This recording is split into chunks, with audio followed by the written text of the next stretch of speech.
जय Siya Ram to all. आज का हमारा टॉपिक है differential equation of wave motion. तो जैसा कि हम जानते हैं कि आपका जो वेव की जो इक्वेशन है y equal to a sine omega T minus के एक्स होती है। यहाँ पर जो y है ये आपका होता है डिस्प्लेसमेंट ऑफ पार्टिकल और जो a होता है आपका वो होता है आपका एम्पलीट्यूड और जो ओमेगा होता है वो आपका होता है एंगुलर फ्रीक्वेंसी। और आपका जो k होता है k को हम कहते हैं प्रोपगेशन कांस्टेंट।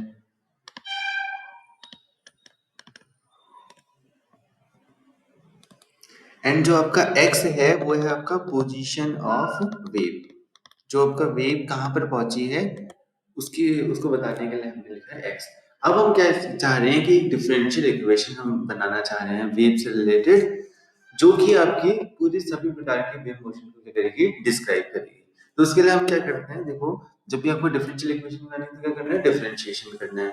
तो यहाँ पर आपका ओमेगा एंगुलर फ्रीक्वेंसी ओमेगा और के, अब हमें ऐसे डिफरेंशियल इक्वेशन बनानी थी तो इन कांस्टेंट को आपको क्या करना पड़ता है, रिमूव करना पड़ता है।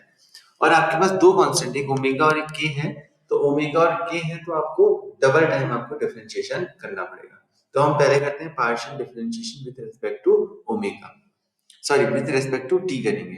तो इतना हो जाएगा आपका del upon del T, del Y upon del T, A हो जाएगा आपका और साइन का हो जाएगा आपका कॉस ओमेगा टी माइनस के एक्स एंड टी का हो जाएगा फिर आपका, क्योंकि हमने टी के रिस्पेक्ट में किया है तो इस ओमेगा टी का भी हो जाएगा और ये हो जाएगा आपका ओमेगा।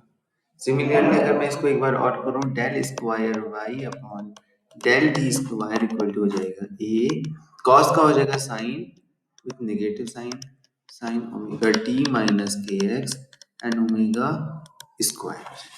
तो हमने एक इक्वेशन बना दी ये। एक नई इक्वेशन हम बनाते हैं with respect to differentiation with respect to X. तो del Y del X equal हो जाएगा ए कॉस ओमेगा टी माइनस के एक्स।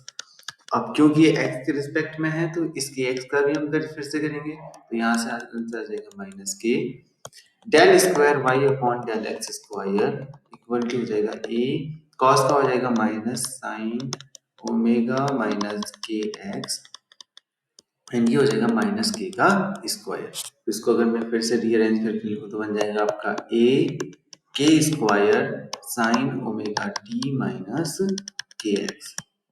ये मिलेगी आपकी इक्वेशन नंबर 2। अब हम क्या करते हैं, इन दोनों इक्वेशन को आपस में डिवाइड कर देते हैं। तो हम कहेंगे इक्वेशन 1 डिवाइडेड बाई इक्वेशन 2, तो बन जाएगा del square y upon del t square upon del square y upon del x square equal to a omega square sine omega T minus के x upon a k square sine omega T minus के x. तो ये sine omega T minus के x और a से ए गया, यहाँ बचा आपका ओमेगा अपॉन के का स्क्वायर। इससे प्रीवियस लेक्चर में हमने बताया था कि ओमेगा अपॉन के का मतलब क्या होता है, आपका फेज वेलोसिटी या वेव वेलोसिटी।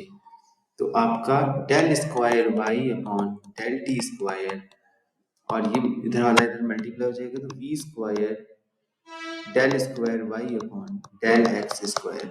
तो ये जो आपकी इक्वेशन आई है जिसमें ओमेगा और के नहीं है, इस इक्वेशन को हम कहते हैं differential equation of wave motion. जय सिया राम टू ऑल।